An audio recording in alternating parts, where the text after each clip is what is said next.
Okay, hi all, this is Vinod,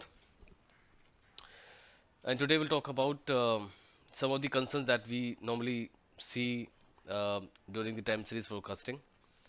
So, in today's this video, I will talk about some of the concerns with respect to forecasting. So, let's get started. Okay, so the concerns for forecasting. So, the very first concern that we have is how much data that you have, right? So, normally in doing the forecasting, it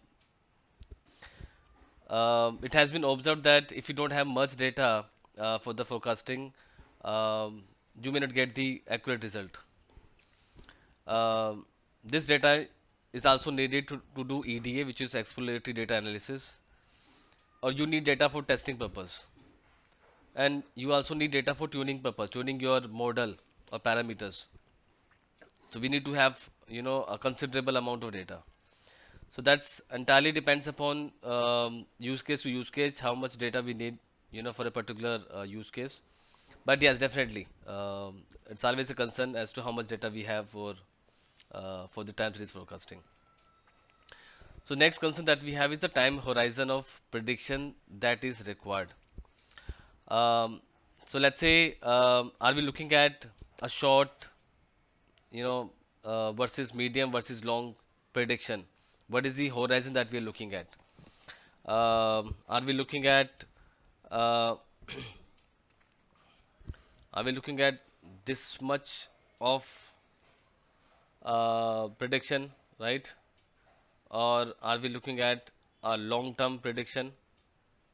That depends upon case to case, but the shorter prediction that we have will give us more better result in comparison to do a long-term prediction, which may not give us a better result.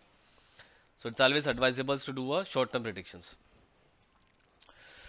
Updated forecasting with new information. So as we know, as the data keeps on coming, right, and we have new information added to our database. Um, what should be the frequency of updating our forecasting model? Should we keep on updating our forecasting model with this new information on a weekly basis, on a monthly basis, on a half yearly basis? What should be the frequency of updating this forecasting? Because once, as we know, I mean, the more recent data we have in our data set, the more better forecasting our model can give, right, for to get a more accurate result. That is again a question mark, sort of, what should be the frequency of updating our forecasting model. The next that is we have is at what temporal frequency are forecast required. So it says that, so once you have your model ready to do a forecasting, are we looking at to do a some sort of this kind of frequency that we're looking at to make this prediction forecast at this point, at this point, at this point, which looks very, I would say, we're looking at some sort of, I would say, on a weekly basis kind of predictions, or are we looking at a monthly kind of predictions? So let's say I do a predictions once we have a month's data, and instead of having a predictions once we have a week's data, right? So depending upon whether you want to do a daily predictions, a forecasting, or a weekly forecasting, or a monthly forecasting, basis that you can probably do a down sampling or up sampling, right? So that your model gives a better result.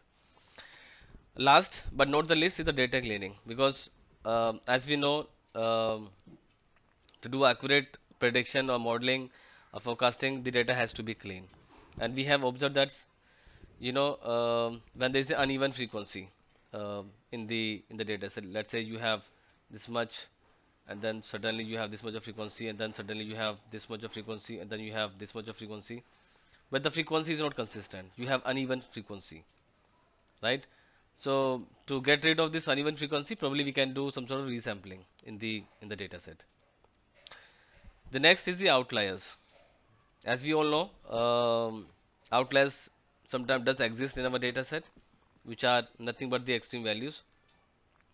So there are mechanisms to get rid of these outliers from the data set, but yes, this is also one of the things that probably we need to do as a part of the data cleaning activity. and then we have the missing values. For these missing values, either we can apply the interpolated or the imputed technique to get rid of the missing values. So that's all, guys, about the concerns with respect to forecasting. If we do take care of these things, while making a model for forecasting, then definitely we can have a better results. Yeah. So with that, thank you so much for watching this. I hope you like this video.